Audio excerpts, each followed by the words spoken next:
A very good evening to you tuned into UBC TV. Warmly welcome to UBC News Tonight. It's me, Micheal Lukomwa, and we'll go straight to what we have for you this evening. President Yoweri Kaguta Museveni has hosted Prime Minister of the Kingdom of Lesotho, Right Honorable Sam Matakane, at State House in Entebbe. During the meeting, the two leaders underscored the importance of deepening the long-standing ties between Uganda and Lesotho.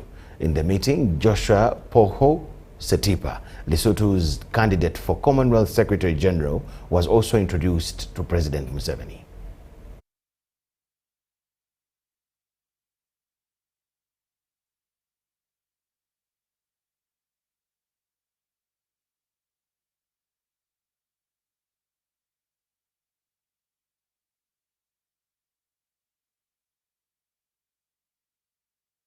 Continue cooperation in the medical field. Can also cooperate in the development of vaccines, both for human and for animals. So we are ready in all those areas. So they should be put in the memorandum of understanding. We produce a lot of food. We don't have any food. We don't import any food except these Europeanized people.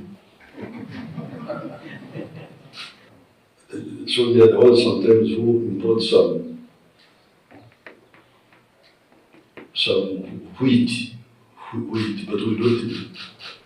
To put excess milk, we produce 5.3 billion liters of milk. We can give some scholarships to some Lesotho to come and some young people to come and study here.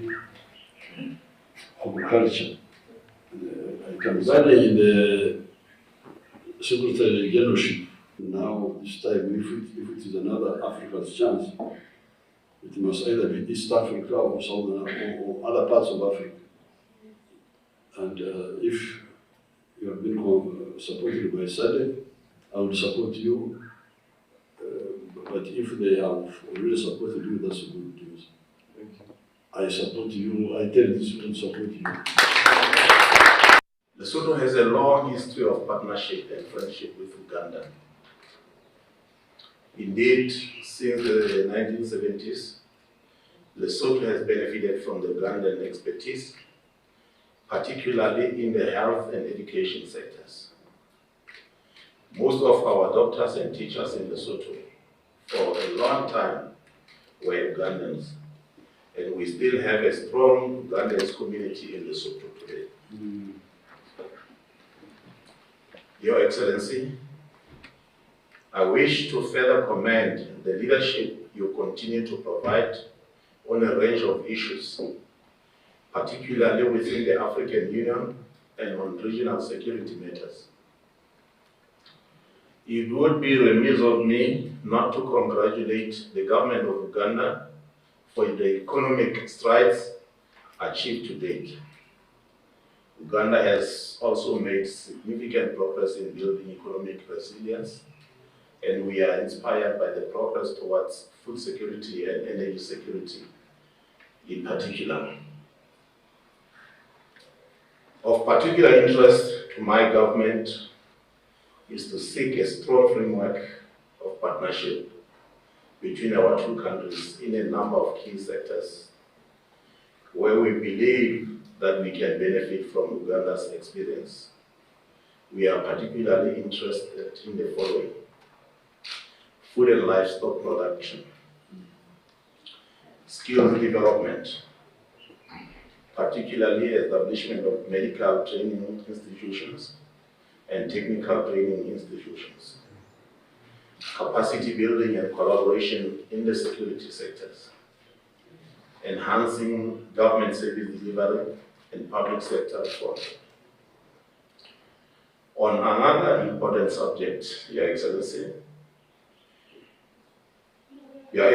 will recall that in October this year, the Commonwealth Heads of Government will meet in Samoa to elect a new Secretary General. Lesotho and SADC have endorsed a candidate for this position, and I wish to present into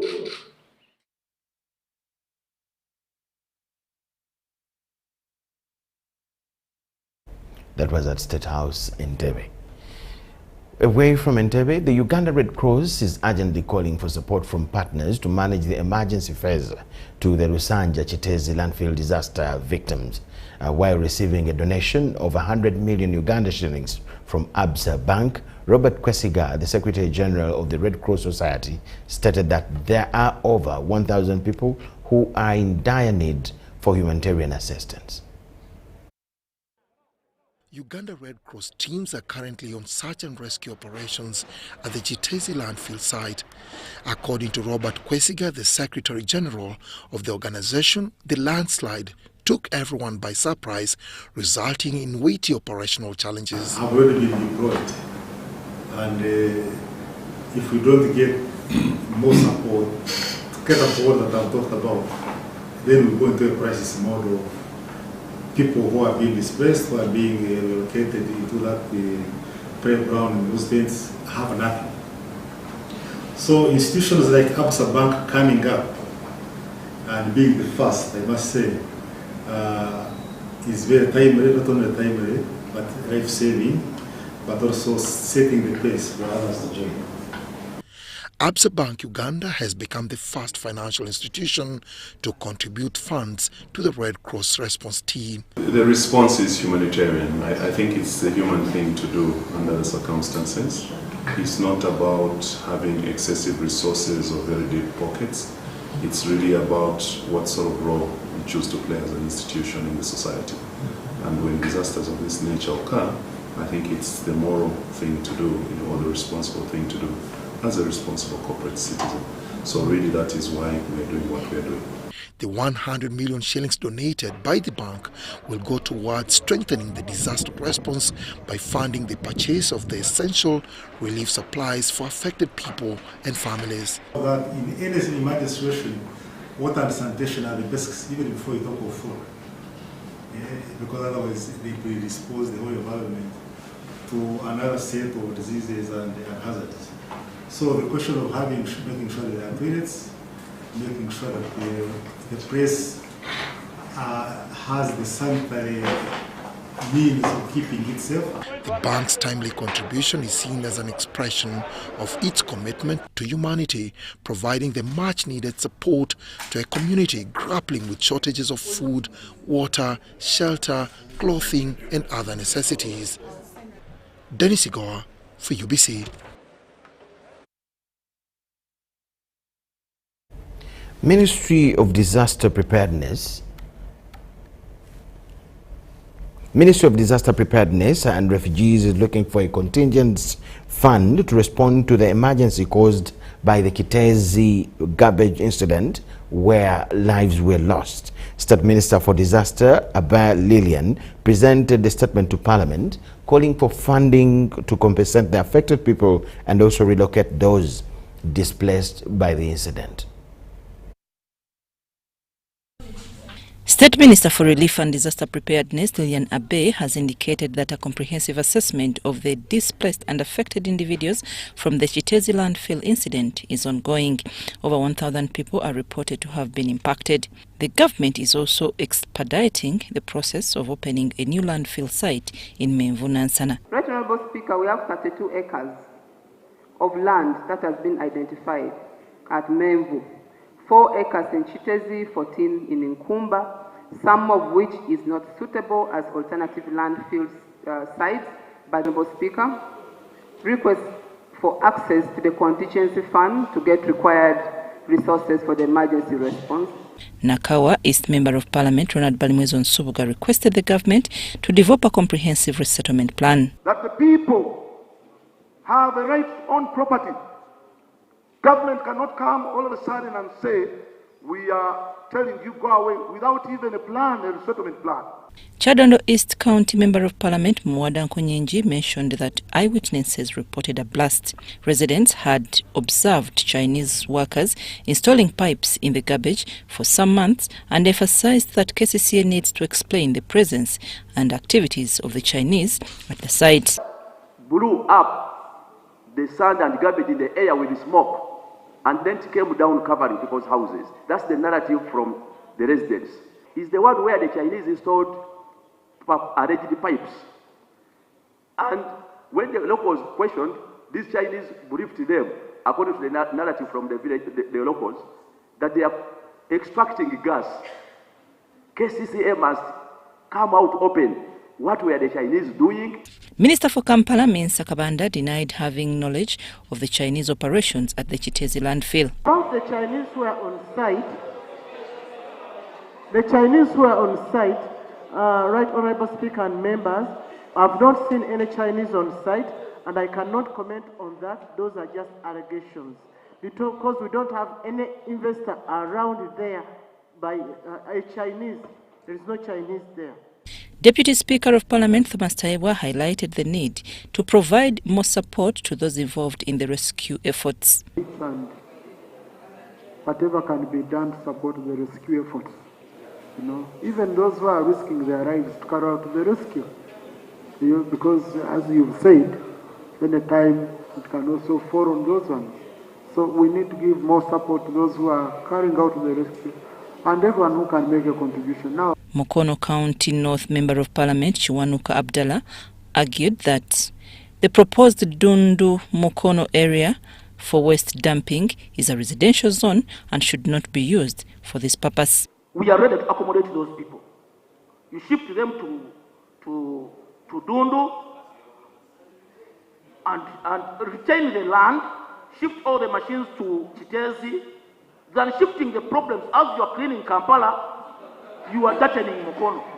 the Honorable Chiwanuka Abdallah says he doesn't want a garbage to be taken, but they will be passing through my constituency. We will also stop you because we don't want to be turned into another site. Because by the time these trucks reach Chitezi, they have dropped 10% of the garbage along the way. That's why that whole area smells. Some MPs remarked that Chitezi is a garbage dumping site and does not meet the standards of a landfill. Chitezi, with all the standards, is not a landfill. And I have shared the NEMA regulations on landfill on your WhatsApps, you can check. And if you try to qualify, actually, in Uganda, we don't have any appropriate landfill. I'm Nafka Farida and Gloria Guitabinji at Parliament. Members of the FDC aligned to the Katonga faction are celebrating the dismissal of the case involving their party leader. Buganda Road Chief Magistrate Caroline Cho Shabire dismissed the case involving Engineer Waswabirigwa due to lack of evidence.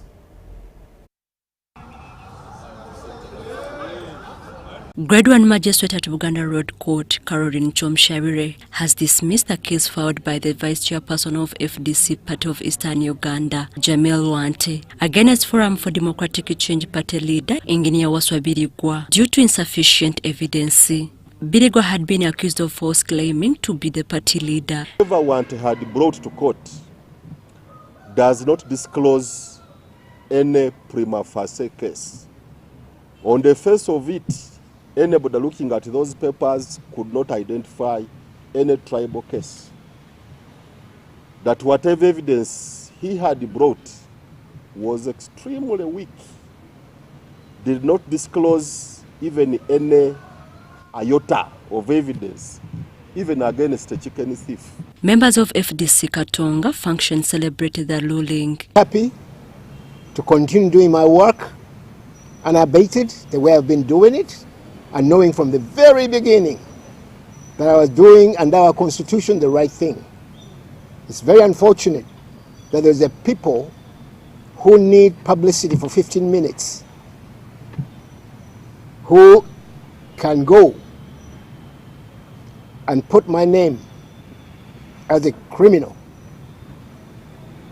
To me, that is a very, very serious matter. We are grateful and happy for today's victory, and I congratulate you, Chairman. As party chairman, you are now at liberty to conduct your business without such disruptions. Defense lawyer Moses Tugume expressed dissatisfaction with the court's decision, particularly regarding the lack of damages awarded to his client. I have been given instructions by Ambassador Waswabirigwa to file a defamation case against Wante Jamal, seeking damages of 5 billion.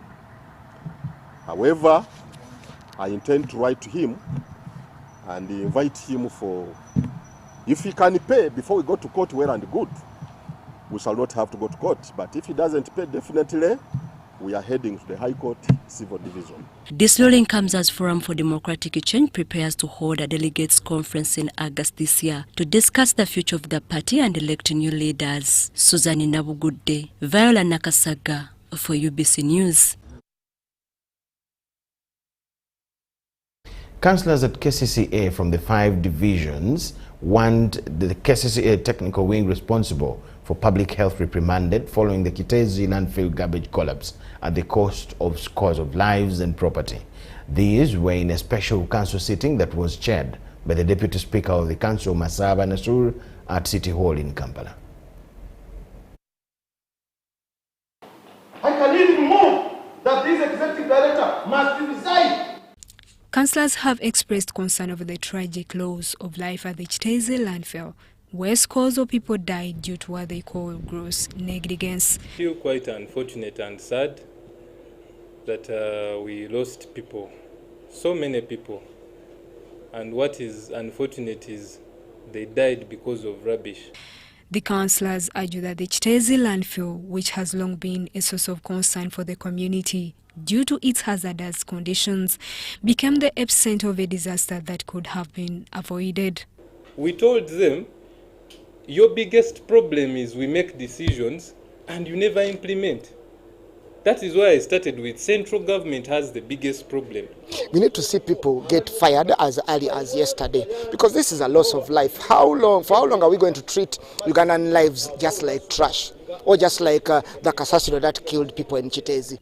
The landfill serves as the main dumping site for the city's waste, but its mismanagement has reportedly led to a structural weakness and safety hazards.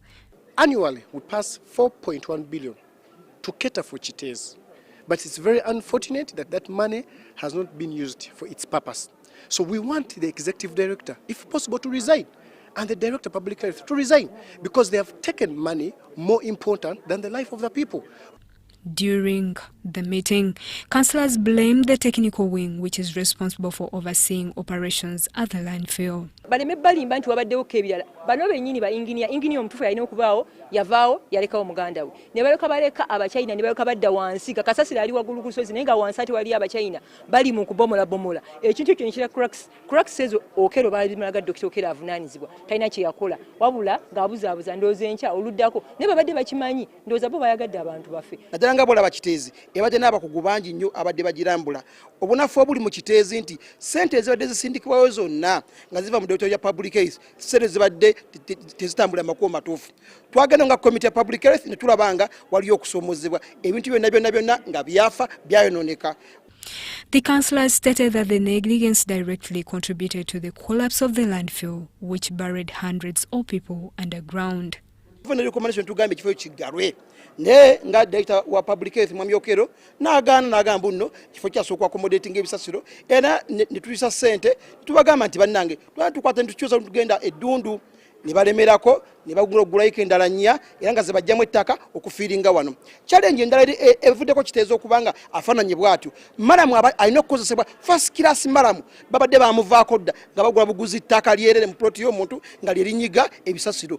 However, the leaders have proposed for the solid waste bill to solve the issue in the long run. Amasanyalaze nga ne kasasiro bwetu managinga kino eno ye focus gyetugenda okuteekako naye nga bwe mukimanyi si kintu ekiyinza okubeerawo wiiki eddako oba enkya oba kwose enkya kubanga nga bwe tulinda okukyusa kasasiro mufuula amasanyalaze tulina okubeerako n'ebyetugenda okukola enkya ebiyinza okutaasa embeera abantu baffe baleme kwongera kuba bubi. The council has also appealed for the compensation of victims that lost their lives. Justine Nakami, UBC News.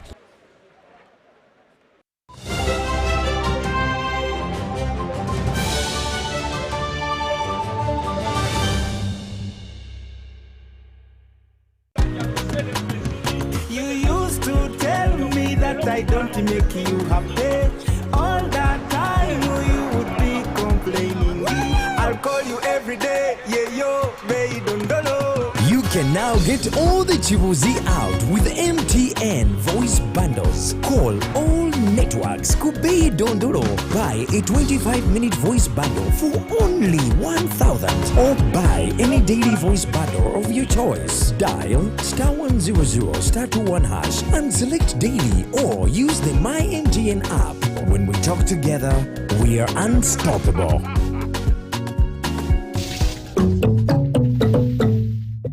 Once upon a time, there lived identical twins who gave birth to beautiful princes and princesses. Their mothers gave their babies' bodies a lot of care by applying on their skin with Baby Junior jelly. Though dried their chariots and everyone would admire their glowing skin. Fun fact, Baby Junior prevents diaper rash, dry and sensitive skin. Moms all over Africa love Baby Junior jelly. Baby Junior's the skin. No more worries anymore. Boo, boo, boo, boo, boo. Baby Junior. Baby Junior. Do you need data collection services, data analysis and reporting, monitoring and evaluation systems? Then contact Mold Technologies, a professional research firm that has provided many organizations with timely research solutions for over 15 years. For more information, visit www.mt.co.ug or call us on 0704 913 399 or 0782 602 963. Visit our office in Kampala at Sayuni Complex in Tinda. Mold Technologies, your professional research firm. Uganda, are you ready to kick things up to the next level? The Uganda National Lottery brings you Sports Take 10. Predict the results of 10 football games and win big. With tickets at only 500 shillings, join the fun and make your predictions count with Sports Take 10. Sports Take 10, your ticket to football glory. Uganda National Lottery. Dream, play, win. Participants must be 18 years or older. Play responsibly. The Uganda National Lottery is operated by Ituba Uganda and regulated by the National Lotteries and Gaming Regulatory Board.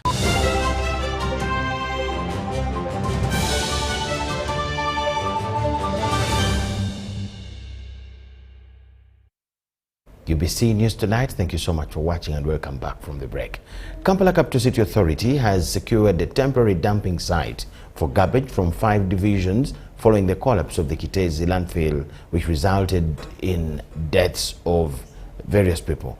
Ever since the disaster, KCCA has been searching for an alternative site to manage the garbage collected from Kampala City. The Lord Mayor recently visited the Katabi Nkumba site, identified as a temporary location for the city's west. On Saturday, August 10th, 2024, the Kampala Capital City landfill at Kitezi collapsed, affecting 3 villages. The incident caused over 23 deaths and injuries, including temporary displacements of people. Since the incident, KCCA has been exploring several potential sites for garbage disposal, including Dondo in Mukono, Busukuma, and Katabi Nkumba in Entebbe, Wakiso district. Kampala Lord Mayor Elias Lukwago visited the Katabi dumping site to assess its suitability. Mayor for Katabi Town Council Ronald Kalema stated that after discussions with the locals, it was agreed to allow KCCA to use the Katabi site for 1 month.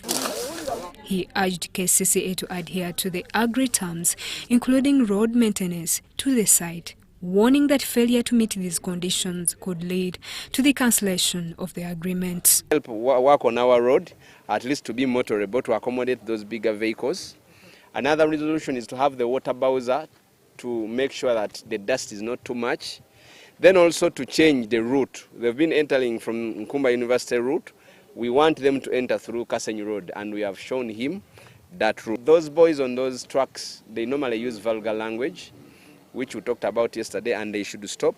We hope if the road mayor talks to them, they can be able to stop using their vulgar language. Lord Mayor Elias Lukwago assured that the temporary arrangement provided by Katabi Town Council would be used to find a more suitable and permanent site for the city's waste management needs. What I can assure you, we shall dispatch our team of engineers tomorrow to come here, carry out a study, and again guide us on how to deal with the issues here. This Censure road, you have talked about to make it motorable.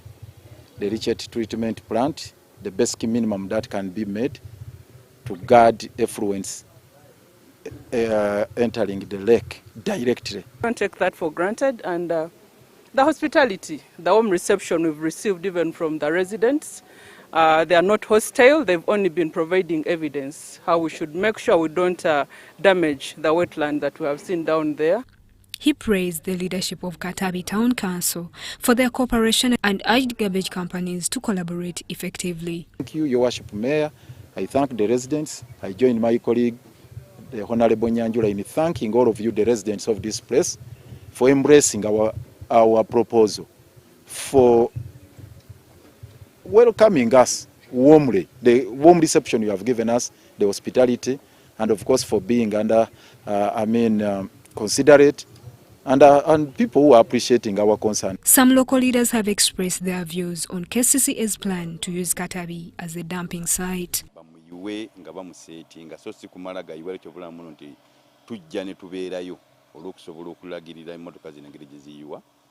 Gala okubeera eno obuyonjo tubukozi kubanga twategeraganye bulungi nnyo n'abatuuze ba chairman tutuuka ku nsonga. Banonyeyo ekifo ekirala emmotoka zitususseeko. Ekifo kinene ate kiri residential. Oluvannyuma lw'enjega eyagwa ekiteezi, kasasiro akuŋŋaanyizibwa okuva mu division 5 ezikola ekibuga Kampala okubumbulukuka n'atta abantu. The Katabi Nkumba site.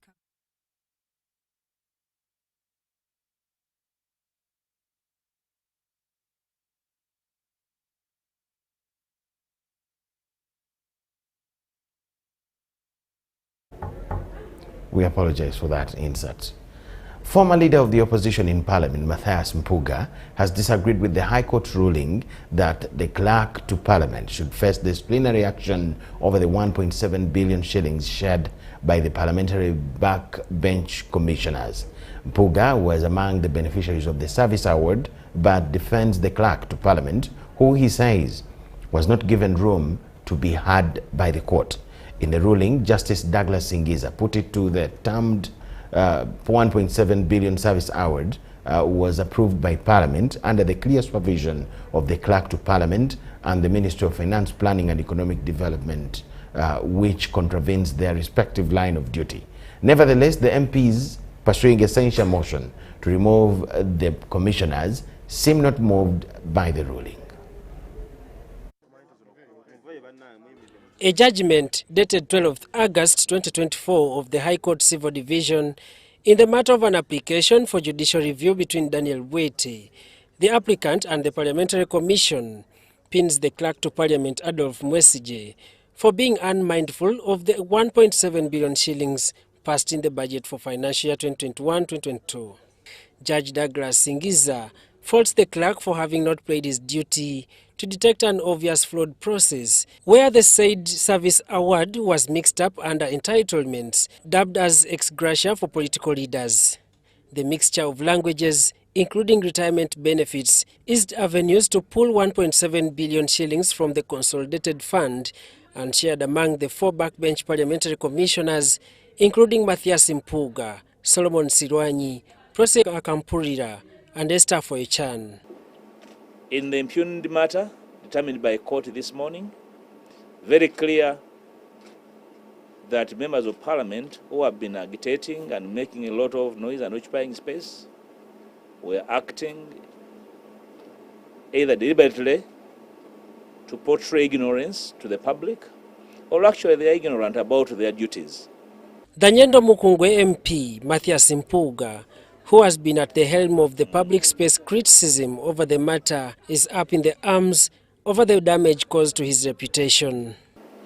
On my name, they have had lunch Others have had bottles of waraji. Others have gotten wealth in slandering me. And I never rush anything. Court finds the backbench commissioners off the hook after they benefited from a wrong process, hence directing that the PSST Ramadan Gobi takes disciplinary action over the clerk to Parliament. Hopefully, the clerk, in his own, will probably consider asking court to reconsider that decision, because it does not flow with the legal reasoning of court in this matter. The court ruling, in a twist of events, puts forward different interpretations on the operations of Parliament and the executive in the budgeting process. It is a confirmation that the entire process was tainted with illegality, it was irrational, and due process was not followed. The only conclusion that a court which was properly directing its mind to the law and the facts before it would be to nullify and agree with the petitions. Sadly, court fell shy, for whatever reason, court fell shy from issuing that order. But giving that arbiter decision and court saying that the PSST must take action on the clerk of Parliament actually confirms that court behind the curtain agrees that there was a problem. It is now uncertain in regards to the next course of action. This is a matter which, to many, believe that has reached a comfort zone after the High Court extended the blame to the office of the clerk to Parliament. Nevertheless, the MPs here at Parliament who are pursuing a similar censure motion in relation to the backbench commissioners have said that their grounds are totally different from the court ruling. And the censure is within the oversight mandate of Parliament. So there is no reason how we can leave the censure to die, to collapse, because the court has talked about the service award. The other arm of government cannot interfere.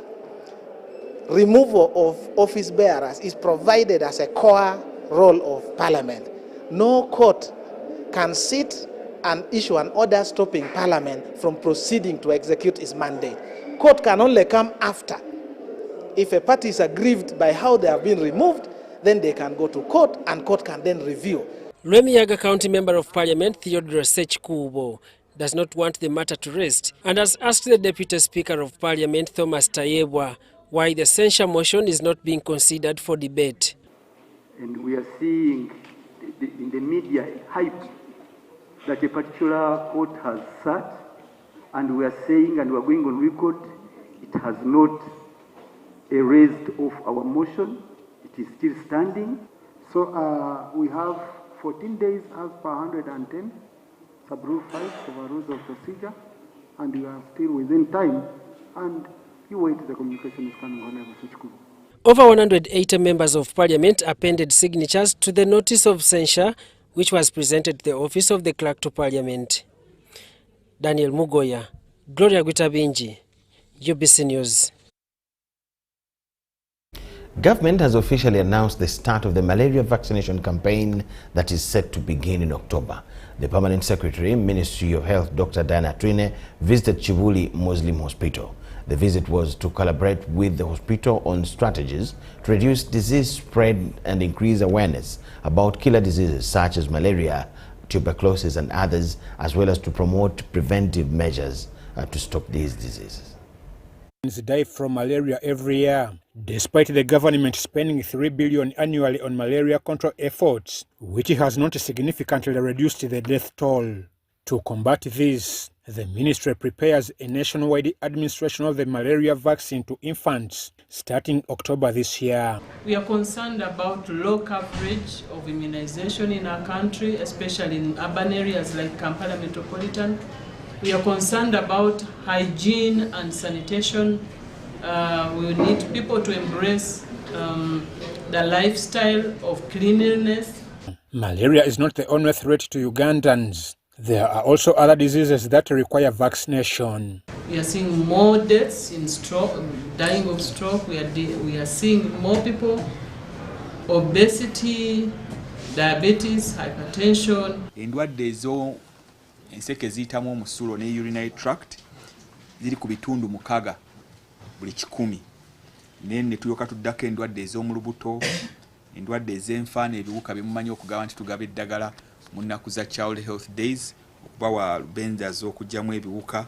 The Permanent Secretary, Minister of Health, Dr. Diana Twine, emphasized the need for public education on various diseases and preventive measures. We believe in the power of influence. We know that religious leaders have a lot of influence on the common people, that they lead, they interface with people every day. And we know that right now the monster that we have in the house is the behavior change. Behavior change to embrace health, good health-seeking behavior. We have come with a head of malaria. We have come with a head of mental health services in the country. All those are issues that are so pertinent to us, and we do believe that we can only change the burden by educating the masses and also making sure that we intervene. According to Dr. Atwine, HIV/AIDS remains a significant threat among school-going children, many of whom are reluctant to get tested. Dr. Atwine also linked the school dropout rates among the youth to drug abuse. We have a burden and an epidemic of drugs. The drugs are mental health issues, and that can only be dealt with if we have behavior change. In response to the increasing number of drugs at the market, Supreme Mufti Sheikh Muhammad Galabuzi urged the Ministry of Health to conduct an investigation. Ebyobulamu byalekebwa kuba investors abaletawo n'eddagala. Naye osojja n'otulya eddagala ebaleeta olusi nga n'olimira olusi balya mutwe nga tusaana kuwona naye nga liri market litambula. Njagala omulimu ogwo okuteeka amaanyi. I'm Ivan Joko, reporting for UBC. Despite the efforts of organizations like Fountain of Hope Ministries International and Grace Giving International, which have organized free medical camps, the health facilities on Lukomwa Island remain insufficient and difficult to access. Residents highlight a critical need for improved healthcare infrastructure on the island. During the health camp, numerous treatments were provided and the need for more permanent healthcare solutions was emphasized by Nachilanda Amina, the health director of Buvuma Islands. We'll do our best to help you. We brought medicine for you today. We brought a surgeon doctor from Chicago. We have doctors from Jinja. Nurses from Jinja. District tulina amalwaliro amatonotono wegali naye obuzibu bwe tulina bwa transport.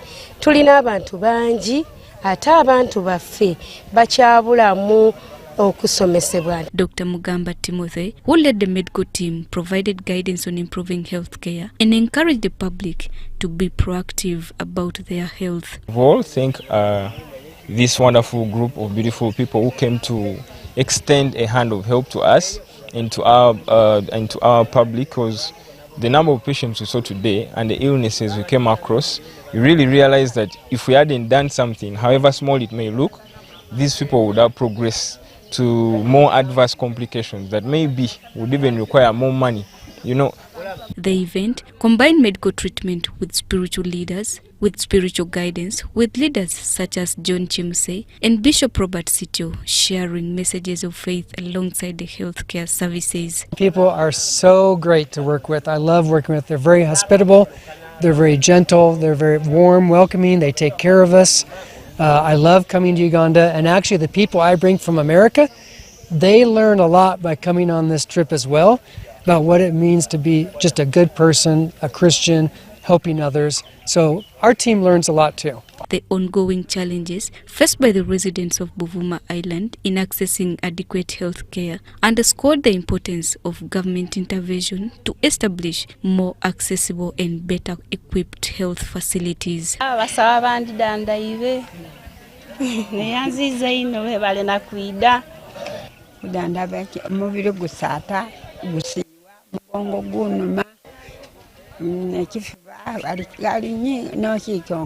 The local community and officials continue to urge the Ministry of Health to address these pressing issues. Charity Marion Imnat and Jamil Sekaja, UBC News.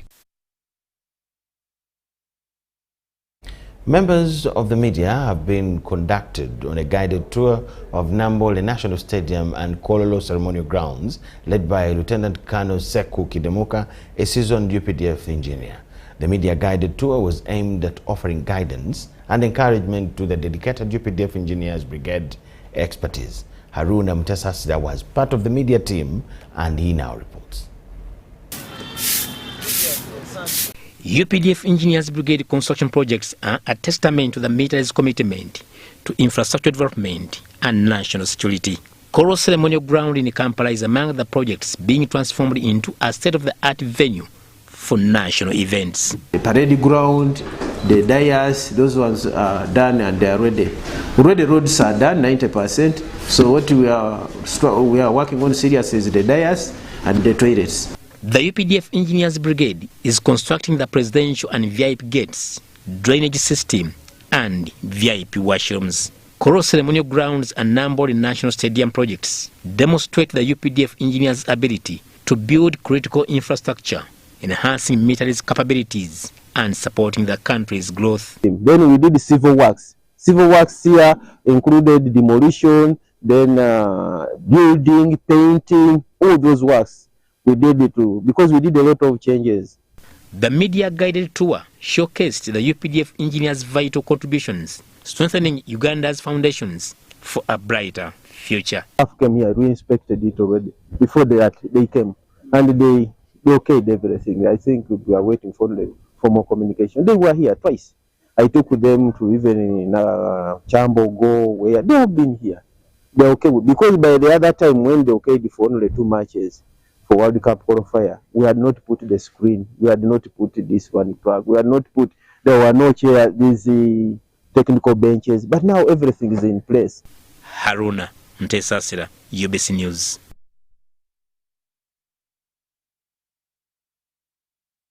From Nambole, we'll take another short break. On return, we'll have business news. Keep it here.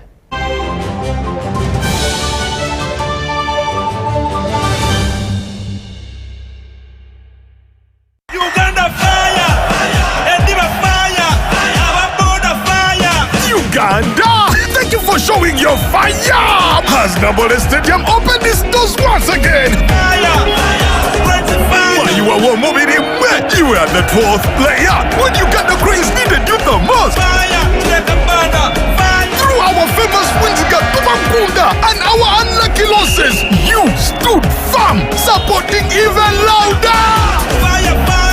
Now, as Uganda Cranes take on South Africa and Congo this September, South Sudan in October, and play our second legs against South Africa and Congo in November, bring even more fire! Because with your support, Uganda Cranes is unstoppable! Uganda Fire! Proudly brought to you by MTN, the #1 supporter of Uganda Cranes. Together, we are unstoppable.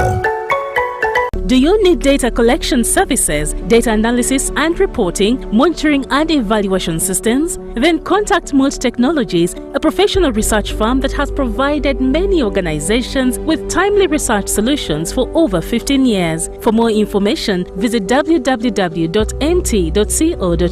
or call us on 0704 913 399 or 0782 602 963. Visit our office in Kampala at Sayuni Complex in Tinda. Mood Technologies, your professional research firm.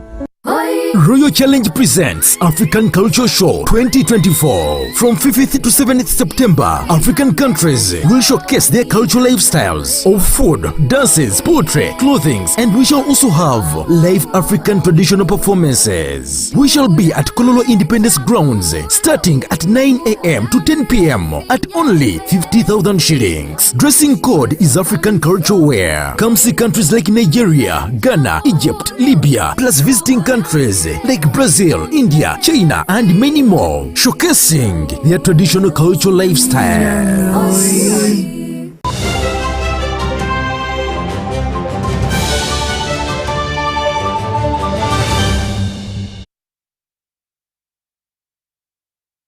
much for watching and welcome back from the break.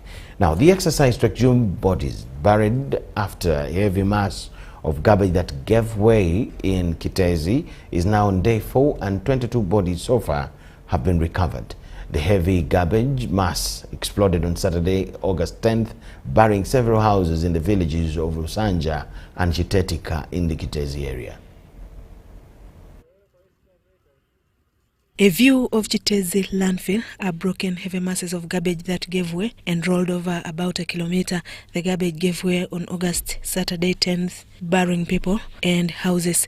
In between Lusanja and Chitetika is a muddy float of garbage that rested on several houses, indicating the magnitude of the flow. First went to Chitetika, hit a Karina. The family was there. I hear 2 people. On the adjacent side are remains of the KCCA laboratory and the mineral water purification plant that was also turned into slag. Here the area has turned into a water pond with remains of property floating on top of the pond. These garbage collectors were on top, and I think some of them are still inside there.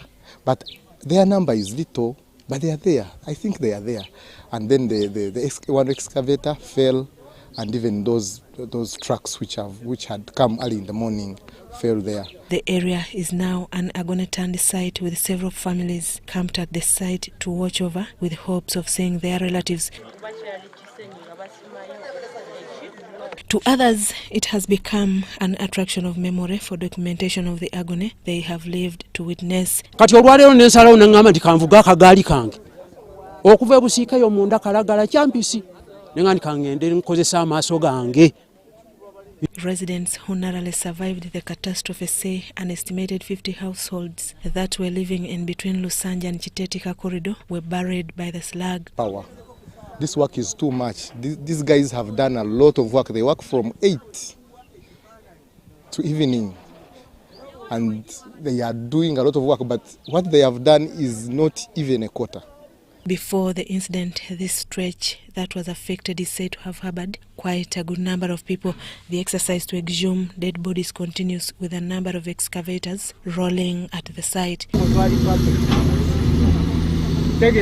Today, Tuesday, August 13th, only 3 bodies have been exhumed at the emergency temporary shelter at Kitezi Primary School playgrounds. A Red Cross and disaster preparedness office is scrutinizing all the affected persons. So far, 103 people have been officially cleared and received services at the shelter. We have 103 people. We have 21 minors who are children 5 years and below.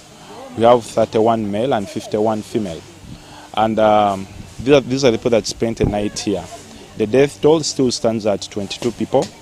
These people here, we are still ensuring all that we can within our means with partners. And the camp management is manned by Uganda Red Cross Society under the coordination of the Office of the Prime Minister, KCCA, Uganda Police Force and UPDF. Out of these, 21 are minors below the age of 5, 32 are males, and 51 are female. Well-wishers have also started helping the victims with different items. However, all those donating food relief items have been tasked to only deliver food items certified by UNBS. This was agreed upon during the Sunday coordination meeting that was chaired by General Katumba Wamala. Politicians to come out and support this cause. Let us not fight the government, let us not fight the security, let us keep the same cause of fighting and helping the most vulnerable. For all the foodstuffs, we set up a team, the Office of the Prime Minister, UNBS. They have to first go through quality control to ensure that the food is fit for human consumption, because we don't want to have another catastrophe coming from this food, the relief that is being extended. Red Cross has called for more support, especially on beddings, clothing and food. On the contrary, journalists and social media influencers also seeking to access the temporary shelter have been tasked to follow procedures to avoid causing further trauma. Let's respect these people of Red Cross. Yeah, we should report there so that they should record everything. Yeah, let's be organized. And people who are walking around, let's be with the what? With discipline. It's because we have these orphans children that are around, moving around. They don't know their mother. So you people, you are moving up and down. So let's have discipline. The exercise to exhume bodies continues. Susan Naung and Michael Bakavulindi reporting for ABC TV. Uganda Manufacturers Association will this year mark its 30th International Trade Fair. The event, scheduled for the 2nd to 10th of October at the Uma Showgrounds in Lugogo, will be held under the theme celebrating 30 years of industrial excellence. According to the Uganda Manufacturers Association, this three-decade journey has not only been a milestone for its members, but has also brought tremendous achievements to the country. There's excellence in terms of industrial growth. Our industrialists have moved from cheap, simple products to very complicated and sophisticated products which are manufactured in very, very interesting and sophisticated manufacturing processes that are equal to the best in the world. So I do encourage us and do invite you to please come and see for yourself as UMA celebrates 30 years of trade fair. Since its inception in 1993, the trade fair has evolved from a pioneering platform showcasing local Ugandan manufacturers to a major international business event that attracts exhibitors from more than 30 countries worldwide. As you will see and you've seen, is that there actually so many industries, we are now looking for bigger space to make this a first-class modern trade fair or trade show grounds. So right now we still have the challenge of space because we have outgrown the space that we have at Rugogo, and we are now engaging government to see where we can get bigger space. Despite these significant achievements, Uganda's manufacturing industry still faces challenges, notes Dr. Ezra Muhumuza, the executive director of UMA. By the time we started in 1992, when the trade fair was opened, the consumption of goods on the goods on the market was 100% for the foreign goods. But right now we have reduced that to staggering 22%. We still have just 22% of our consumption bill go out. This is because some of the products are still high-tech, and that's one of the strategic agendas that we have as industrialists to ensure that we bridge the gap and we bring the consumption to 100% instead to be for the local produced goods. The trade fair remains a key opportunity for manufacturers to showcase their products, gather feedback, conduct market testing, and build brands.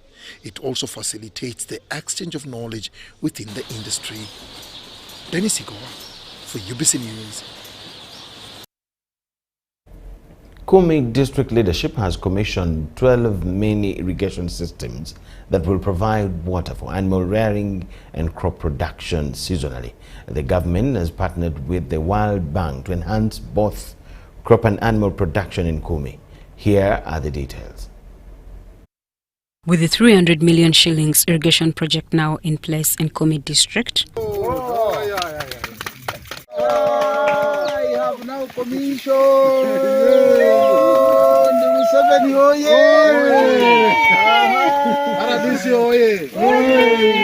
farmers will benefit from a constant water supply for both animals and crop production. They will be able to reach, without any doubt, a middle income economy, because production is going to be throughout the year. So you will not fail, first of all, to have food in the house. You will not fail to have what to sell, so that you are able to generate income. The installation of these irrigation systems is expected to accelerate farming and ensure food security. The coming in of the water has improved actually the milk output. With the establishment of these irrigation systems, farmers in Kumi are assured of stable animal and food production. Shortage of water, I can go and irrigate my plants. So right now I have my beans in the field between the, and you can see them behind there. After that, then I will begin using fully the system. It's also going to help my neighbors. We shall be sharing whatever little we get from here, though they will be giving me little money, which can sustain me and this green side I plant. Now the problem of water. We have that hole there. We use as a generator to draw water to that tank. And if that water is not enough, he hires these tanker lorries to get water from Amatenga. My appeal to the community members, especially the beneficiaries, one of them I'm with here, please take this as a serious business to fight poverty within your home, but also extend the service to your neighbors. Kumi RDC Ahmada Washaki said the project is a cost-sharing initiative funded by the government. Government made a contribution of 204 million shillings. And then the beneficiaries contributes a contribution of 25%, and then the government meets the 75%.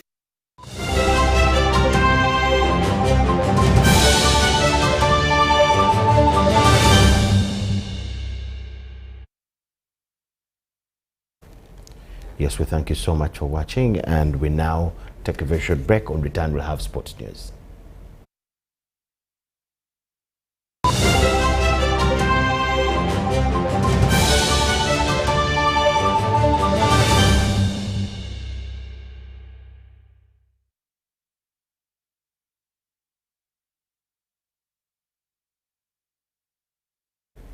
Now, in the world of sport, it has been confirmed that Nambole Stadium will not be available for Sports Club Villa when they take on Ethiopia Premier League champions Commercial Bank of Ethiopia in the preliminary round of the CAF Champions League. The Uganda People's Defense Forces Engineering Brigade affirmed that they are setting up the running track, asking Villa to look out for an alternative venue for their game. The game is on this weekend before the return leg in Ethiopia. We have to remove all whatever is missing to ensure that it is set exactly to read. If it is 400 meters, it's 400. You know, when they came to check, if they realized that there were errors. When they marked 400, it was not reading 400. But if they have allowed, maybe they would drop them using a chopper to this place. Where would they pass? It is impossible. It cannot happen. But Villa is playing from where?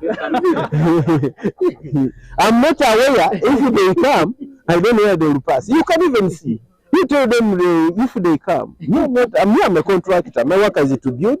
Then they are organizing. If they are organizing things parallel to the program, then it is theirs. But for sure, this is a multi-purpose stadium. Multi-purpose in such a way that most games will be played here in Uganda. You can see we have the training, the pitch, but it has rugby also inside. When it is there for the rugby, they will come and assemble the rugby goalposts. When it is there for running, people will come and run on the track. That's why we call it multi-purpose. And right as you see now, we are trying to wind up the running track. So what is remaining is to put the final layer, and then we mark. State Minister for Sports Peter Ogwang has met Bob Verbeek, the founder and chief executive officer of the Golazo, which is the firm contracted by the government to organize the first ever Kampala City Marathon. The meeting, hosted at the Belgian House in France, addressed pertinent issues that are pivotal to ensure the 1st December 2024 Kampala City Marathon meets its intentions. The meeting was graced by Uganda Olympic Committee President Donna Rukari, the Team Uganda Chief Micheal Moses Mwase, and the National Council of Sports Assistant General Secretary David Katendi.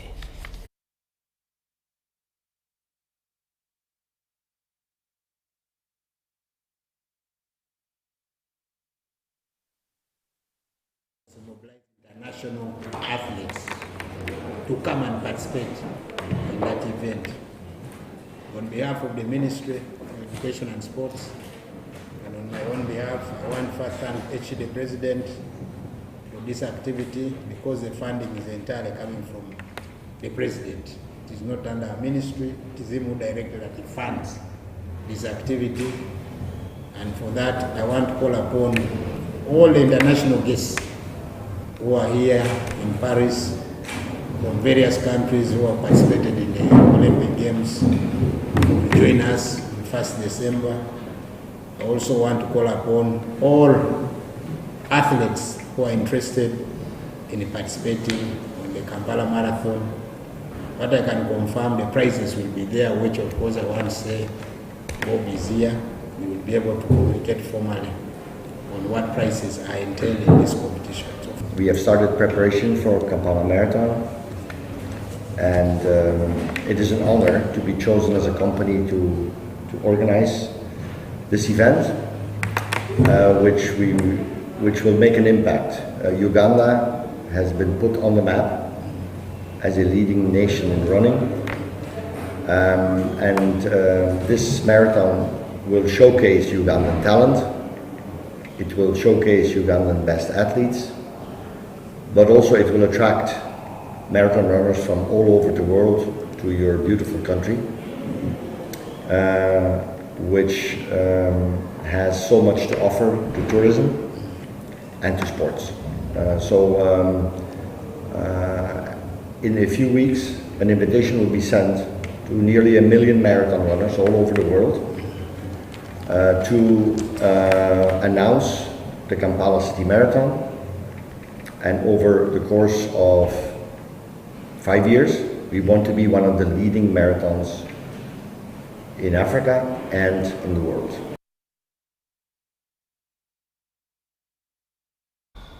That brings us to the end of our first edition of tonight's news. Thank you so much for watching. Let's catch you at 10 p.m. with another arrangement. Bye-bye.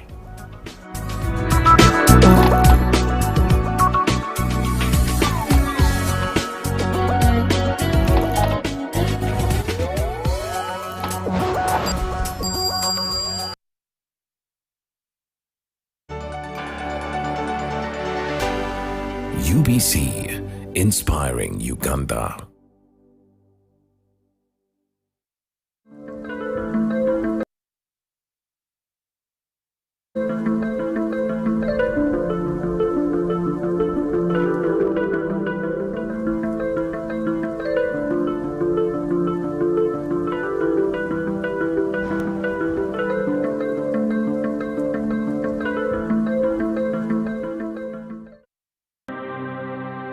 On day 2, we still set off for the medical camp at Ivukula Health Center 3. Medical camps play an important role in society, particularly in providing essential healthcare services to underserved communities. Here in Ivukula Sub-County, the medical camp was organized by the children and family of Zadok and Joyce Woblembo. Whilst medical camps provide basic healthcare services like blood pressure and glucose level screening, dental and eye checkups, immunization, cancer screening and health education, they also provide access to specialized medical services, hence the specialized doctors that were on board. That morning, the medical team at the camp had to deal with 2 medical emergencies. A medical emergency is an acute injury or illness that poses an immediate risk to a person's life or long-term health. Any response to an emergency medical situation is dependent strongly on the situation, the patient involved, and availability of resources to help them.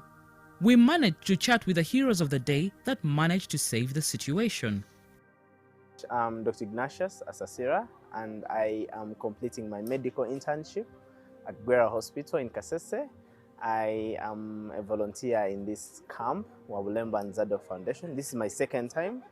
I was here last year to offer free medical services, and here I am again. It's been a fulfilling experience for me, especially that I'm interested in emergency medicine.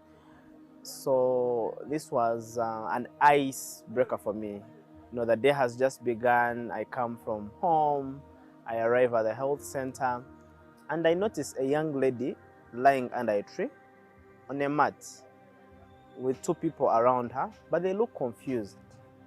And I approached them and asked them, what is happening? And they said the girl is not doing well. So I am quick to put them aside onto the medical tent. I am seeing the adults in the medical surgical side. And I start taking a deep history to understand the story. This is a girl who has been sick for the last 4 months. And he started with these body swellings from the lower limbs, advancing up to involve the rest of the body. He now has some difficulty in breathing. He has had this productive cough. And unfortunately, the African way was being used to treat the girl. They were using some local herbs, a concoction of local herbs.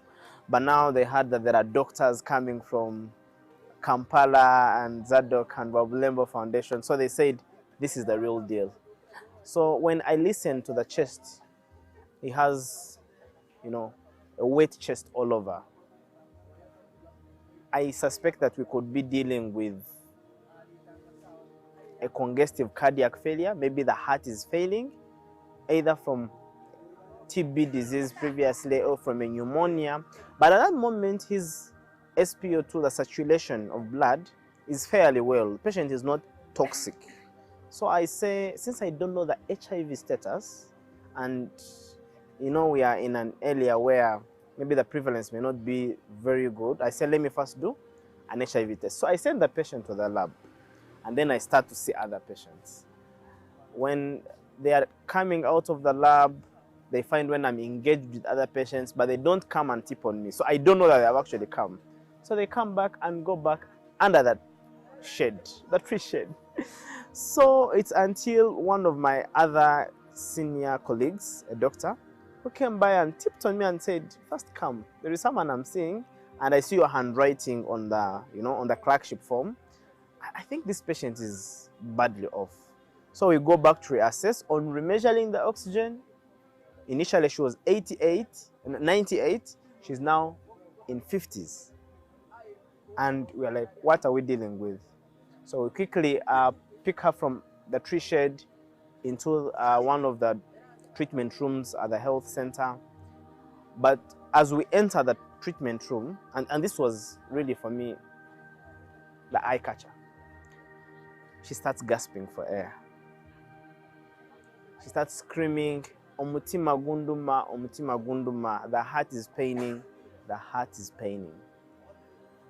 The saturation is dropping from 50 to 40 to 30. And at that moment, we think we may get a bad outcome. So we are too fast. And I love the team effort. You know, the entire team comes into play. The local, the nurse and the in-charge, we are too quick to identify an IV line, try to resuscitate. We measured the blood pressure and now it is very low. We think the patient is going into septic shock. We don't know the focus of the cause of the sepsis, the focus of infection, but at least clearly see this is a patient who is desaturating. So we are too quick to, you know, start an IV line, put on blood spectrum antibiotics. Of course, we didn't have the antibiotics. We had to run to a nearby pharmacy and get the antibiotics. And thank God the foundation, all this is being covered, the cost of the antibiotics. We had to quickly mobilize for oxygen from a nearby health center 4 and an ambulance to come and step in to raise back the oxygen. And you know what is surprising is when they introduce the oxygen by the face mask, life comes back. The lady becomes more calm. The oxygen saturation goes higher. She was diaphoretic, sweating, perspiring profusely. She's now a bit more calm. But of course, the ambulance has to transfer the patient to a higher facility. So for me, it was a very, you know, it was an adrenaline rush where I have to make a quick decision of what do we do next? Whom do we call? Where do we get an ambulance? Who has the number of the driver? The number is not going through. How do we get, you know?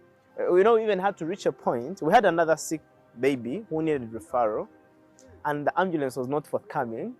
So we had to jump onto a self-made ambulance, you know? This is a police car, which is an escort of one of the members. So we use it as an ambulance. So I jump onto it with another nurse, hold you know, an IV giving set of this. It's a young girl in a sickle cell crisis, so needs fluids running in her body. Otherwise, the pain is too much.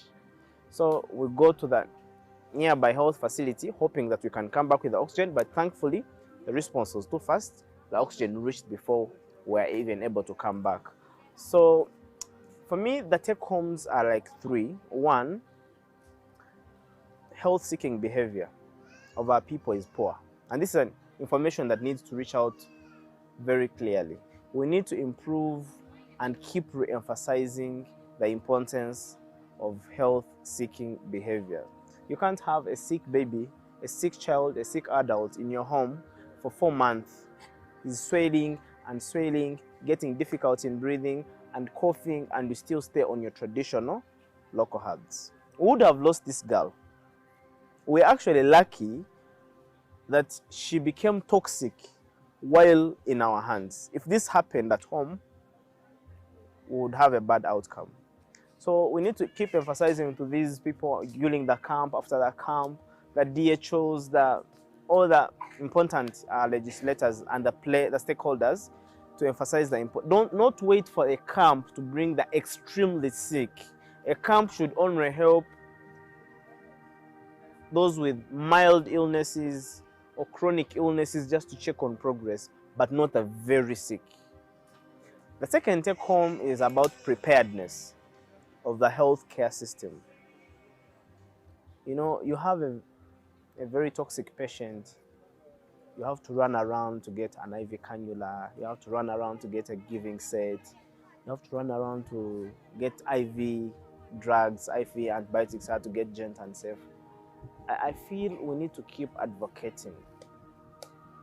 It's a health center, 3 years, it may not have a lot of inpatients, but at least we know it should have a little bit of some capacity. And then lastly, is an appeal to all people who can support similar engagements like Lembo Foundation, because if it didn't come to this place, I would not come. So I would not see the patient. And my senior doctor would also not see the patient. So if we can have people to come into play to support such efforts, this is an annual event. We are hoping it's going to be an annual event. Maybe we shall save more lives by reaching out to people in their communities. Dependent on the severity of the emergency and the quality of any treatment given, it might require the involvement of multiple levels of care, from first aiders through emergency medical technicians, paramedics, and emergency physicians. We got a chance to see Dr. Harriet save the life of a young lady who was undergoing a cardiac arrest and needed oxygen support. When she was able to have the blood oxygen levels in a reasonable range, an arrangement for an ambulance to transfer her to the nearest regional referral hospital for further management was done. I'm Dr. Harriet Kose Kayanja. My specialty is internal medicine with a subspecialty of pulmonary and critical care. So on a regular day in the hospital, I take care of the sickest people in the intensive care units at my workplace. I am an associate professor of medicine at University of Cincinnati. In this community, health-seeking behavior is poor. So although we anticipated that maybe there'll be some very sick people, I didn't expect somebody that sick to be on the compound. So initially I was just walking by. I think I was going to get something else. Then I noticed this lady on the ground, and she looks toxic. So I've been a critical care doctor for over 10 years, and I know how to recognize sick. And so I knew she needed emergent attention. And then so when I approached her, they looked at her papers, noticed initially her blood pressure was really low. Her heart rate was very fast. At that time, I couldn't tell if she had a fever or not. It turns out she also had a very high fever. With a little bit of more investigation, I noticed they had seen her earlier and sent her to the lab, but it looks like she's definitely sicker than she had been when she was seen earlier in the day. So I knew we needed to act immediately, because my initial impression at the time was that this is a woman in shock.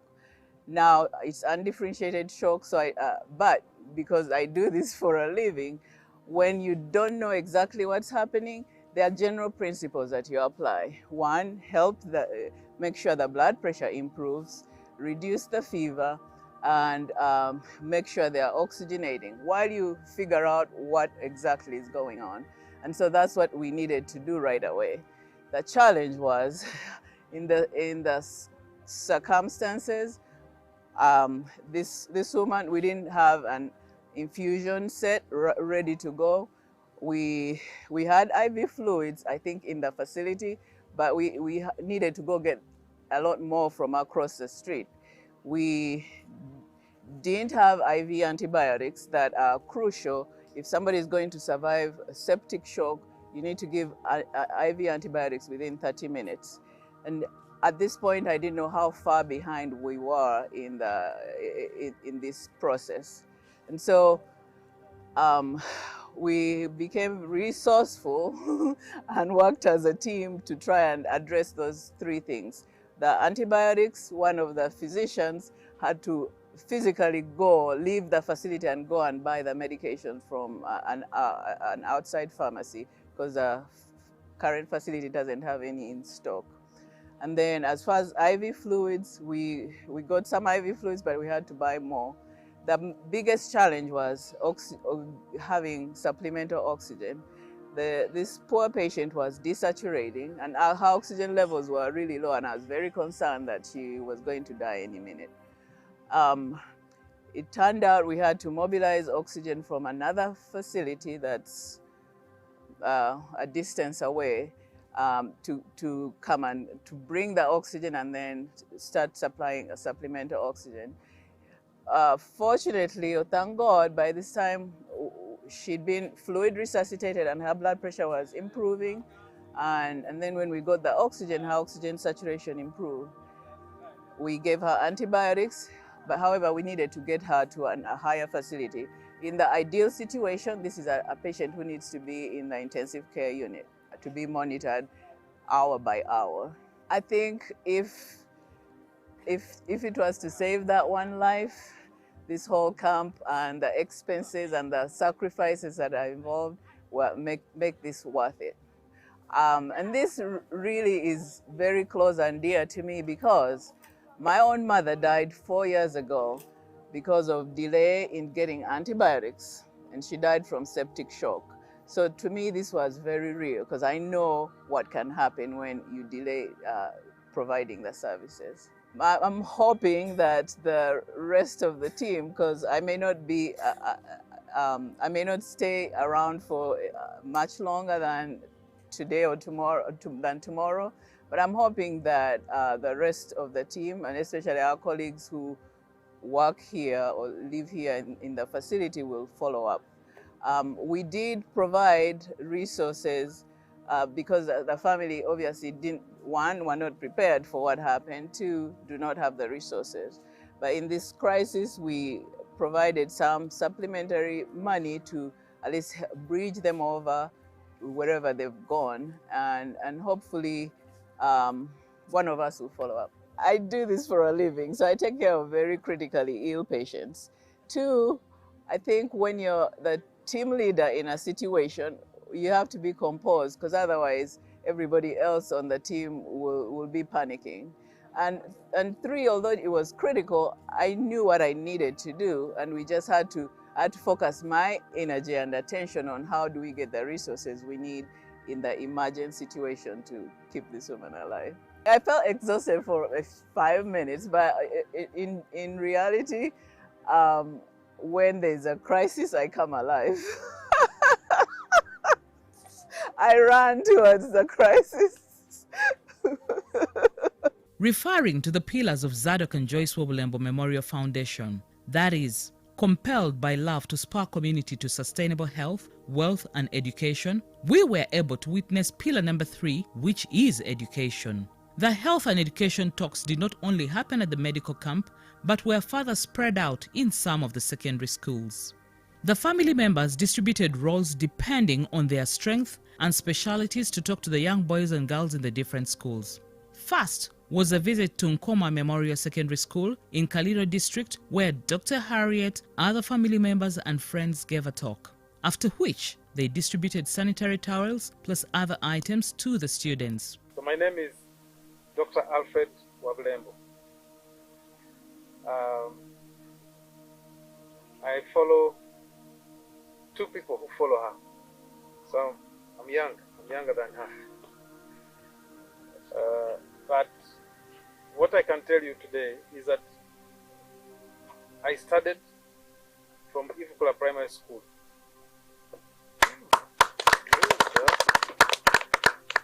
I started from Ivukula Primary School. I used to walk from Bulembo to Ivukula Primary School. Like you also walk to come here and go back home.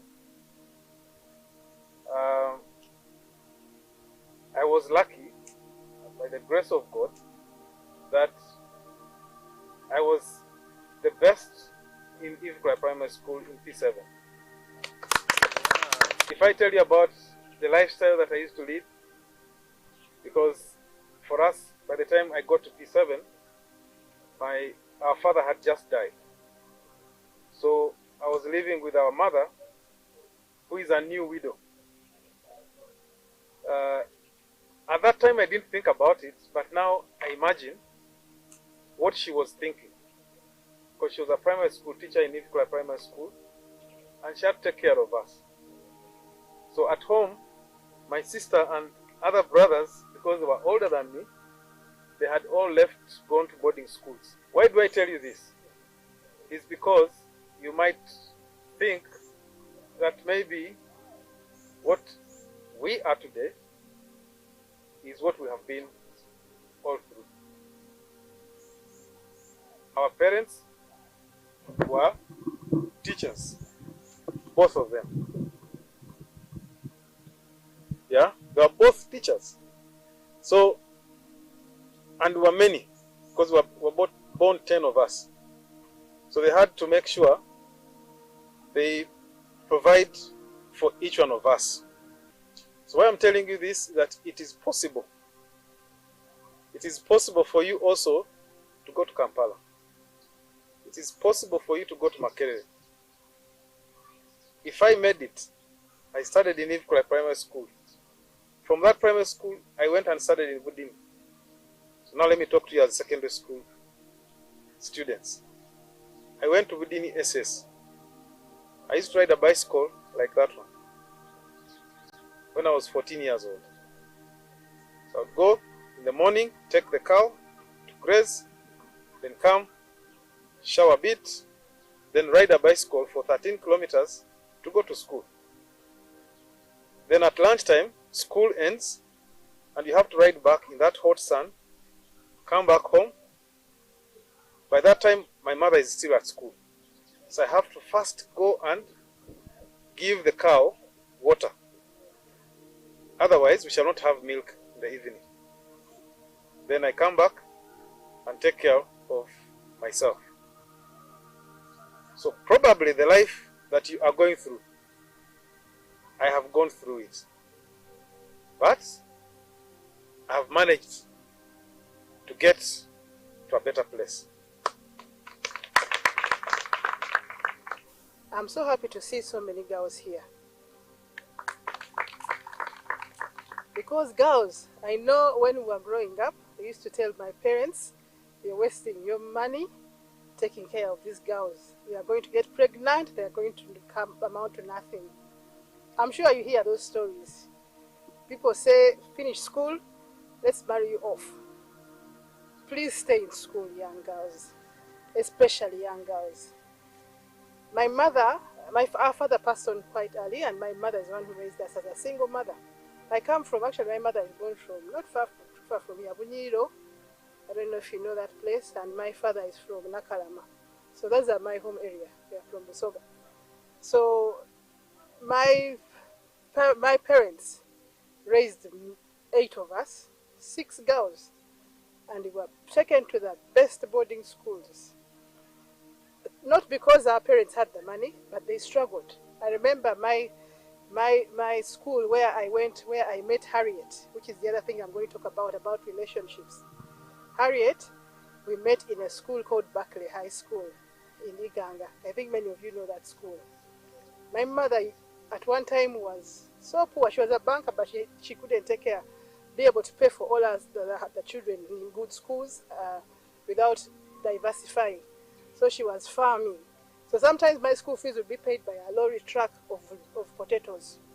So she would drive sweet potatoes to the school to pay for my school fees. So it is that kind of environment that we grew up in. But we stayed in school. Our mother struggled to keep us in school as girls. So young ladies, please stay in school. Don't be deceived that you'll amount to nothing. If you only choose to decide that, you get pregnant, maybe go get married off, there's a lot that can happen for you. So stay in school. So the second thing that I want to talk about is relationships, important relationships. When you are in school, that's where you meet people who are going to impact you for the rest of your lives. My name is Edith Nakujoloba, and I am a doctor also, and I am related to the Wabulembu family. Yeah, I have also become their family member. Dr. Harriet went to school together. I'm much older than them. These two young ladies, they are S1s when I was in a class I won't mention. Around there. So, but they have become they are my little sisters now. We are colleagues. Yeah, so it's very important to have friends and to have good friends. So, but my message, my work is I'm a doctor. I'm a medical doctor. I'm also a teacher. I teach in the university, the School of Public Health of Malaria University. I'm also a farmer. Yeah, so we went, I grew up in Kampala. I'm from a place called Bulemezi and Chadondo. My main message is three. Number one, learn well. These people are here. They've told us Nkono is one of the best schools teacher. That's what we had on the village. Yeah, it is true. They said that you may see the numbers are small, but the values are there. Thank you very much, staff, for doing that. And as children who want to study, come here.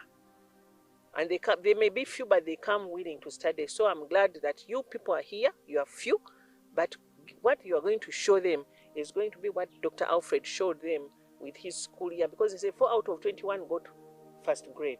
That is 20%. For you, it will be 50%. You are going to show them. While in this new generation, most of the opportunities are coming online. Fellowships are coming online. Trainings are coming online. And you people are, most of you are 20, 18. You're of that age that they are looking for. You're the youth they are looking for. Gen Z, definitely. Yeah, they are looking for people like you to train you, to prepare you for political positions, to prepare you for so many other things. So when you have access to mobile phones, please don't do the things that you're not supposed to be doing. You know the things I'm talking about, right? Yes, yeah. Please try and look for fellowships. Look for them in this country, even other countries. Be outgoing. Look for opportunities, because the opportunities are there, that I tell you. I've been part of like 4 fellowships. I've had trainings, and I found all those on my mobile phone, yeah? And then another thing to the girls, I advise you to stay in school. I'm a girl like you. I stayed in school, read hard. People are going to offer you iPhones. It's not what your future, remember? It's not what your future. And yeah, really, stay focused. I'm a grandchild to Joyce and Zadok. So my village is not far from here. My village is Bulembo. I don't think any of you from Bulembo. My village is Bulembo. Yeah, I studied business at university, but I work in Kampala. I just want to encourage you guys to just keep going, keep going with school. I'm really proud of how far you've come, and thank you, teachers, for guiding them and for teaching them. Just keep going in school. I've had the opportunity to go to school in the UK, and actually, you guys are really focused. You guys are really good compared to some of the students in the UK. You guys are really focused and hardworking. So clap for yourselves. Really clap for yourselves. Clap for yourselves for being in school, for being focused. And I'm really happy to be here. I don't have much to say, but all I want to tell you is, if you set your mind to do something, you can really be what you want to be. It's called manifestation. If you wake up every day and say, mathematics are kunyize, physics are kunyize, has put you on the ground. But in your mind, if you know you're smart, you manifest. The Lord hears. And say ulira. Yes, ulira. Allah ulira. Bajaja ba ulira. Yes. So if you focus your mind on something, you manifest, I believe reward, hard work and manifestation. With manifestation is rewarded. I'm not in quite a similar situation as you, but I can relate with the fact that I have just finished my S4s, and I can relate with the fact that studying is not always as easy as a lot of people make it to be. Sometimes we want to study, yet sometimes our friends go to other places. We feel like we're missing out. Sometimes we see people, they have all these dreams and focused on us. Sometimes they say, oh, maybe if you don't do it, who's going to do it for us? Who's going to look after your mother and father when they're older? Who's going to look after your grandma, your jaja? There's people who don't have. These people are here these people have looked after you your entire life, and sometimes it feels like if you don't do it, you are ungrateful. Sometimes pressures come on us. Sometimes it's not even from our parents, sometimes it's from our friends. Like I said, sometimes we miss out. Sometimes we feel like we're missing out on things. And yet, at the end of it all, the only person who's going to be standing there, talk face to face with you, your mother, your grandfather, your parent, your grandfather, your judges, your nieces, it's going to be you. And at the end of it all, if you can look at yourself in the past and say, I'm better than I was yesterday, and tomorrow I'm going to be better than I was today, then I think that we're not really using the best of our time. I'm here, I say this even if I'm in the same position as you, because I've not yet reached the end goal. There are people, these are the people, the big shoes I have to fill. My mother, who has worked very hard, who has had the wisdom to bring me and talk to you, to see that some things start small but they can have an impact. And I'm here trying to follow in their footsteps so that I can even triple that impact. We also visited Ivukula Secondary School, where it was interesting to have the Bamugemereres participate in the education and hygiene talk to the boys and girls. We want you to know that there is a lot out there in life for you if you work hard, if you keep yourself healthy, if you do things at the right time. That's our key message that we bring to you. So the Zadok and Joyce Foundation basically focuses on 3 or 4 pillars. Number 1 is health. We believe that everybody should be healthy. We believe that everybody should have access to basic health care. We believe that people should be given an opportunity to have first aid when an accident happens to you. So we have been on a campaign to try and bring facilities nearer to the people.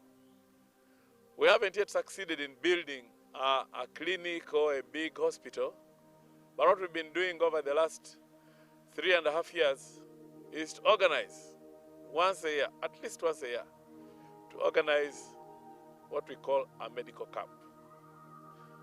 A medical camp is an arrangement where we gather health service providers to come and sit at the Health Center 3 at Impande, and treat as many people as possible.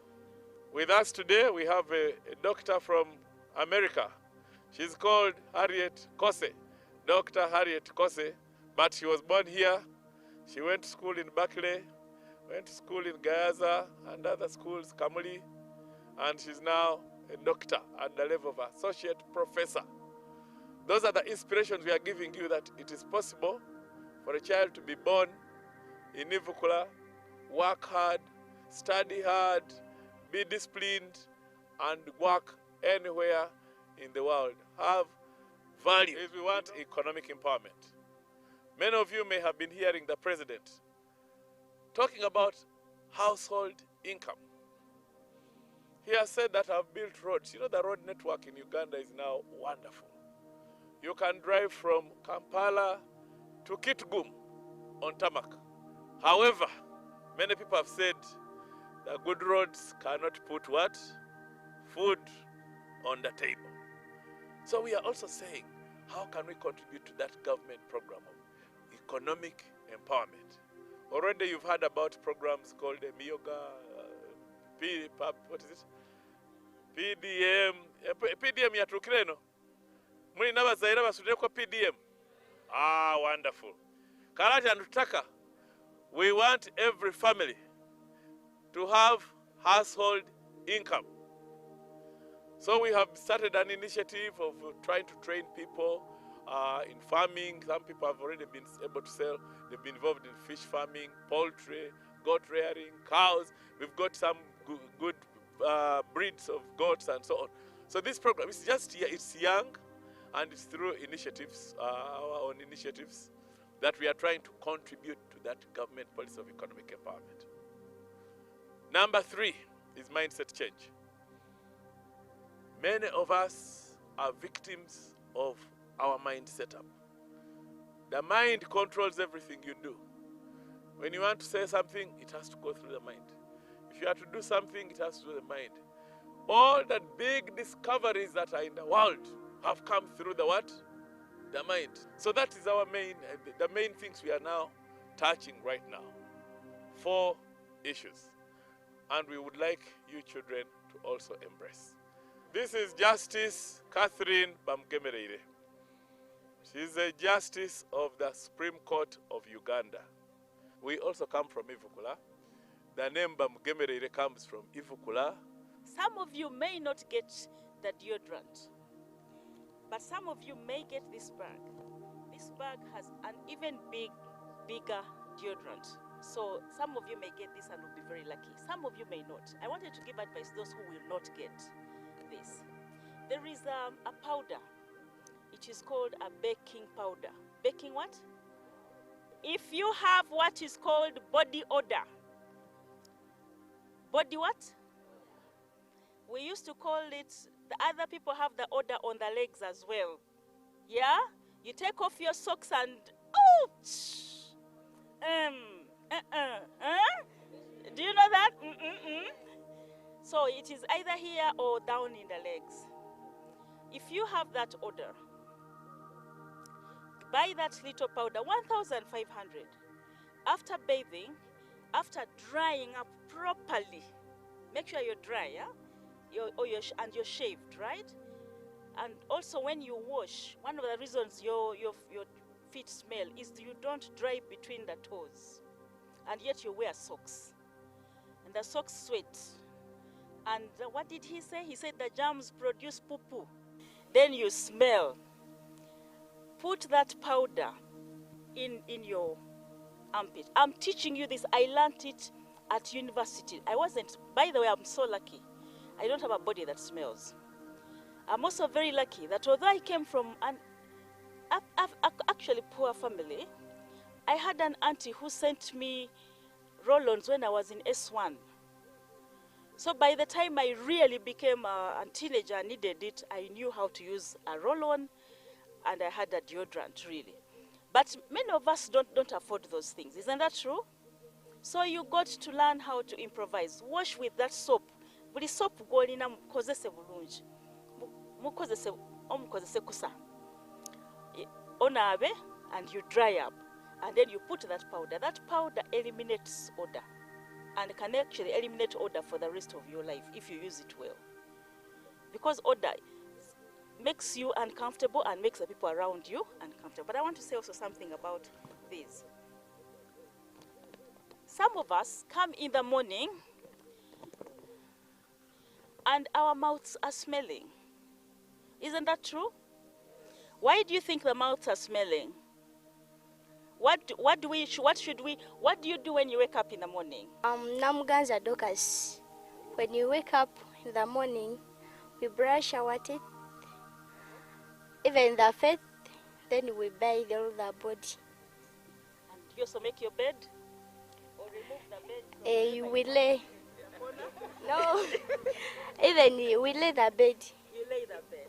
You open the windows? No, you close. In the morning, you open the windows. So that air can come in. Yes. All those things. And also, apart from that, some of you come from homes where you have to go and, hey, come. You deserve a bag. Thank you, Dorcas Namuganza, our future minister, right? Clap for her. So, I was reading a very sad story about children who share toothbrushes in turns. So they wait for the brother to brush, then the sister also uses the same.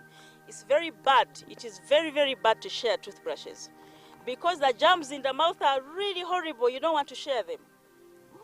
My grandmother had a tree and we would cut the tree and use it for brushing our teeth. But anyway, some of you are going to get toothbrushes. Others of you, and you know what to use them for. There is a floss. Have you ever heard of a floss? So the one who is going to get this is really going to be special because for the first time you also learn that it's not enough to use a toothbrush. And also another thing, and I don't know whether the method has changed, when you're brushing your teeth, and I've learned this because I've made mistakes, and I have lost teeth by making mistakes, you brush round and round and round. You don't brush, and don't brush too hard. Now after brushing, you use after eating food, you use one of these sticks. They are called floss, a floss stick.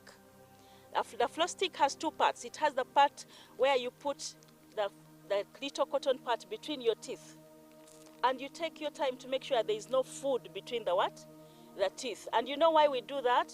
Because when you don't remove meat from between your teeth, the meat rots. Yeah? And again, what did they say about the bacteria? They love to eat that, and then they do what? They defecate. She said it in Lusoga. She said they do what? Evio. Then their teeth rot. You know? So you need to floss, so make sure there's nothing in there. It also has a sharp part. There are times something is sticking out and you feel it, and you can just go in and remove it. This is called a dental floss. You also have the normal soap. This soap is called Coast. But please, one of the things you should get interested in is having a little soap for yourself all the time. And then you have a hand sanitizer. A hand sanitizer, you know what it's used for? What were we doing during COVID? Washing hands. It does the job of washing your hand without you having water. But please wash your hands every day, all the time, when you go to toilet and when you before you eat food. Isn't that so? And pray and read your Bible every day. Kose, whom I'm introducing, is a specialist in treating those very, very, very bad critical illnesses. So today she swung into action, helped a person around. The person, I think, had a few minutes to die. But the person is still alive. I think has been taken to Iganga for treatment. So yes, asante sana, I think we deserve to thank Kose for coming from America. And she has saved a life today. Harriet Kose. My name is Harriet Kose Kayanja. Nzebanza Labulembo, okay? All right? I want that to sink in. Banzalire Budini. And then Ninkulira Bulembo for a few years before we moved away. I'm so glad to be here in front of young people, because you know why young people are very precious? Because your minds are open, okay? You still have a clean slate on your life. You have the opportunity to make something out of your lives.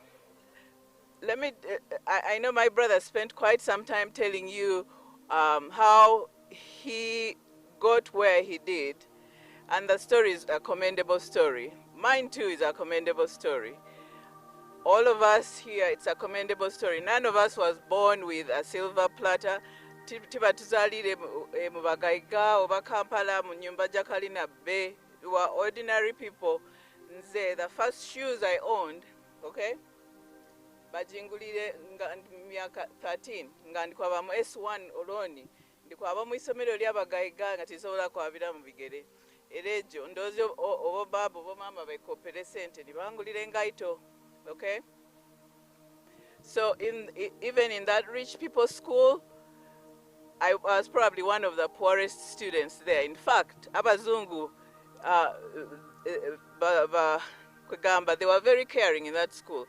Ainga babeta abana betage bintu ngolwisi nibatwa engoye enkaire gye batwaire haina ebungereza. The reason I'm telling you all that, I didn't wake up like this. And the story may be similar for some of you. I am omuntu niyetola mnakat menze you know, those good things happen to other people. Those things can happen to you. How does that happen? You stay focused. Musigalo muisomero, okay? If you're 13, 14, 16, 18, ngariyo omuisukali gotia, hey, whatever. The time for boyfriends and men will come when you're of age. But right now, your focus should be school. Tuchitegera, kumiyaka jino hormones, do you know what hormones are? What is hormones? Hormones are organic substances secreted by part of a body that bring about response in another part of the body. Wow, good job.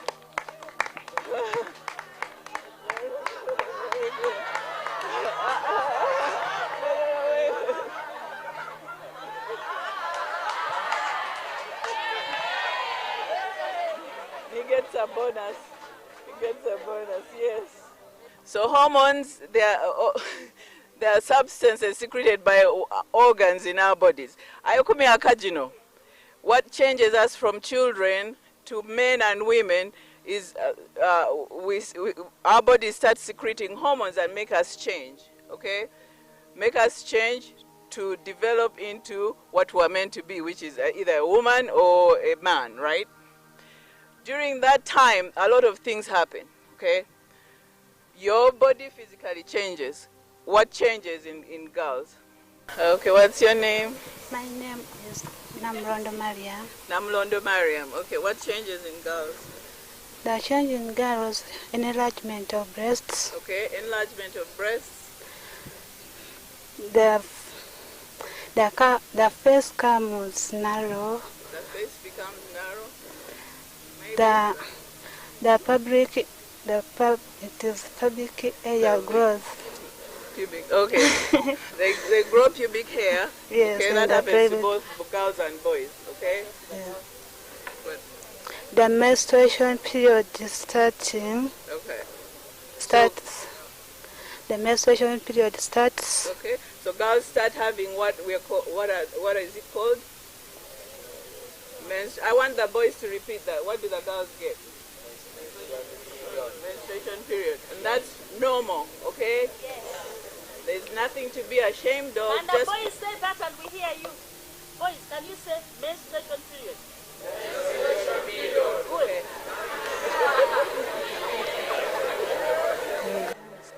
The glands becomes active. The glands becomes active. Okay, other glands become active. Good job. Give her a clap.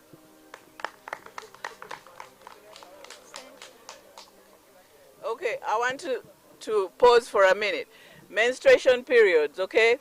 That is normal and that is expected, okay? I don't want to ever hear one of you boys making fun of a girl who's had a period and maybe had an accident at school, okay? Somehow they soiled their t-shirt or their skirt and it's funny to you, or you start laughing and talking about her. There's nothing funny or wrong about it. It's normal, okay? And girls, don't skip school because you're in your period, okay? It's normal, it's expected. In fact, if you didn't get your periods, you'd be worried. Your parents would be worried and they'll probably take you to a doctor. So it's normal, okay? One thing that we would like to help some of the girls, we don't have enough supplies, but I'm hoping that most of you will be able to get some. When you're in your period, I know it's hard. It's hard to come to school and you have to find a place to change your sanitary towels. Or maybe you don't even have sanitary towels and you're using toilet paper or you're using a rag and then that gets soiled. And I've heard stories that some girls use sand, okay? I know it's hard, but you shouldn't miss school because of that. And one of the things that we'd like to do is to introduce you to, these are called reusable sanitary pads, okay? When your period comes, you use this and then wash it and dry it in the sun, and so you can use it again. So the pack that we are going to give some of you has 3 of them. So between the 3, you should be able to, 1, come to school and be able to have them to use for the 3 or 4 days or 5 days that your period lasts. Because you use it and wash it. We talked about hormones, right? So those hormones sometimes make you want to do things that adults do when your emotional and sometimes even physical body is not mature enough to do those things. What am I talking about? Okay? Who's brave enough to say it? Who knows what I'm talking about? Okay, the hormones may make you want to be sexually active when you're not, you think you're ready or your body feels like it's ready, but you're not emotionally, you're not sometimes physically ready for those activities. And you're not ready to carry a child. Okay? So what are the ways of keeping your hormones at bay so that you do not do what is not good for you at this age? I'm not saying sex is bad, I'm saying sex is not good for you at this age because 1, you're still dependent on your parents, okay? You can't afford to take care of a child. 2, you're not emotionally or even mentally adult enough to take the responsibilities that come with being sexually active. I'm hopeful that we'll have another medical camp next year, and in the states where I work, I've had the organization recently registered as a not-for-profit organization, which now allows me to fundraise. So that's going to be my next objective for most of the next year, to fundraise so that we can do even more than we've been able to do. And I'll appeal to people that I know and those that I don't know. It will involve modifying our website so it's more visible, and hopefully we can get more donations to do it.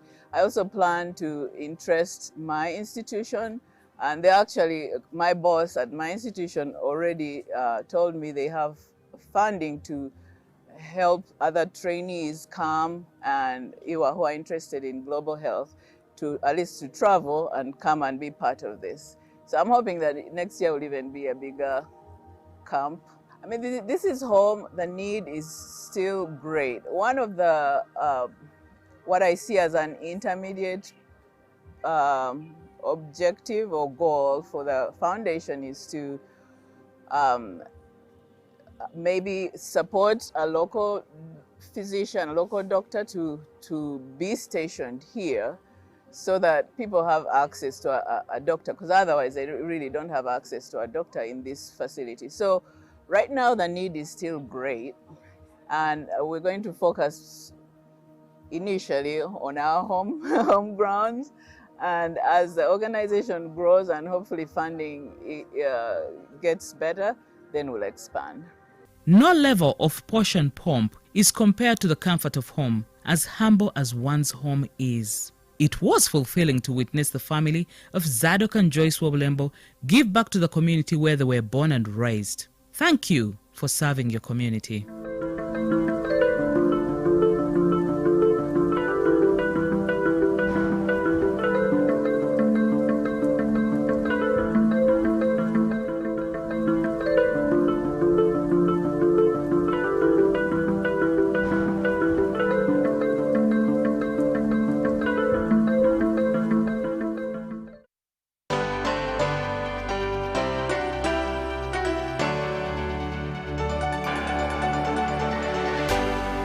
UBC, inspiring Uganda.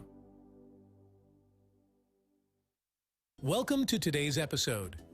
In this informative video, we will be discussing the essential tips that can greatly contribute to maintaining healthy kidneys. So let's dive in. Tip number 1, stay hydrated. Drinking an adequate amount of water is essential for kidney function. It helps flush out toxins and waste products from the body. Aim for at least 8 glasses of water a day to keep your kidneys hydrated and functioning optimally. Tip number 2, eat a balanced diet.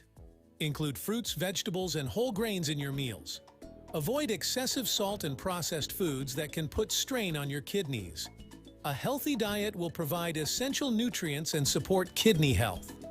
Limit the intake of processed foods, salt, and added sugars. Tip number 3, control blood pressure.